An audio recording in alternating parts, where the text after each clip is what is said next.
Welcome to Tenor Tech, where I solve the problems you didn't even know you had. In this video, I will explain what turkeys do in a garden. Watch for scratching patterns and droppings to assess benefit versus harm, and learn how to observe behavior safely without stressing the birds. I'll show simple, humane steps to protect seedlings, encourage pest control, and use turkey activity to improve compost and soil structure over time for a healthier, more resilient garden. Turkeys offer surprising benefits when allowed limited access to garden areas, and understanding those helps you decide how to manage them. I'll explain how to harness pest control from foraging, use their scratching to improve seed contact with soil, and collect nutrient-rich droppings for compost.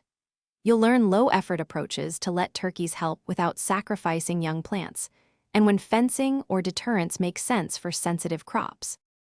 Managing turkeys means balancing protection and coexistence, and small adjustments make a big difference for most gardeners. I'll guide you through practical tactics like temporary barriers for seedlings, planting sacrificial borders to distract birds, and timing garden tasks to avoid peak turkey activity. You'll also hear about gentle deterrents and habitat tweaks that reduce trampling and allow turkeys to contribute benefits without turning your vegetable beds into their buffet. Thanks for watching. Subscribe to keep your life in tune.